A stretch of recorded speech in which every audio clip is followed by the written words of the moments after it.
নমস্কার, আমি অ্যাস্ট্রোলজার অন্তরা। আর আজকে আমি শনিদেবের বক্রগতি প্রাপ্তি নিয়ে আলোচনা করব। গত 13ই জুলাই 2025 শনিদেব মীন রাশিতে তার বক্রগতি প্রাপ্ত করেছেন, অর্থাৎ তিনি বক্রী হয়েছেন। আর এই মীন রাশিতে তিনি 13ই জুলাই থেকে পুরো 139 দিনের জন্য বক্রী হয়েছেন। এবার এই 139 দিনের বক্রী থাকার জন্য, 139 দিন ধরে বক্রী থাকার জন্য প্রত্যেকটা রাশির ওপর যে প্রভাবগুলো পড়তে চলেছে সেটাই আজকে আমি আলোচনা করব। আর আজকে আমি কালপুরুষের প্রথম 3টি রাশি নিয়ে আলোচনা করব। সেই প্রথম 3টি রাশি হলো মেষ, বৃষ এবং মিথুন।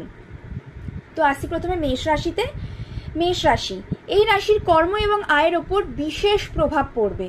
কর্মক্ষেত্রে নানা রকম সমস্যার সৃষ্টি হতে পারে, খরচ বাড়তে পারে, প্রতিবেশীর সাথে সম্পর্কে কিন্তু অবনতি ঘটবে। নিজের এবং সন্তানের শরীর স্বাস্থ্যের দিকের ওপর কিন্তু বিশেষভাবে খেয়াল রাখতে হবে। তারপর আসি বৃষ রাশিতে। বৃষ রাশির জাতক জাতিকাদের মান সম্মান, খ্যাতি, উচ্চশিক্ষা এইসবের ওপর ইতিবাচক এবং নেতিবাচক দুই রকমের প্রভাবে কিন্তু লক্ষ্য করা যাবে। পিতৃসুখের হানি ঘটতে পারে, তাই পিতার সাথে সম্পর্ক ভালো রাখার চেষ্টা করবেন। শরীর স্বাস্থ্যের দিকের কিন্তু আপনাদের বিশেষ নজর দিতে হবে।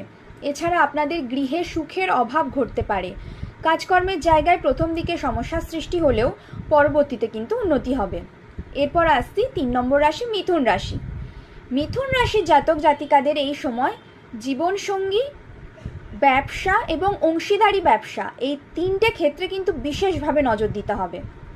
কারণ এই 3টে ক্ষেত্রে নজর না দিলেই কিন্তু যে কোনো রকমের অসুবিধা আসতেই পারে। এছাড়া এই মিথুন রাশির জাতক জাতিকাদেরও বাবার সাথে সম্পর্কের অবনতি ঘটতে পারে, তাই বাবার সাথে সবসময় সদ্ভাব বা ভালো সম্পর্ক রাখার চেষ্টা করবেন। এছাড়া কিন্তু মান সম্মান আপনাদের নষ্ট হওয়ার সম্ভাবনা আছে, এই দিকে কিন্তু আপনারা বিশেষভাবে খেয়াল রাখবেন। পরবর্তী রাশিগুলো আমি পরের ভিডিওতে আলোচনা করব।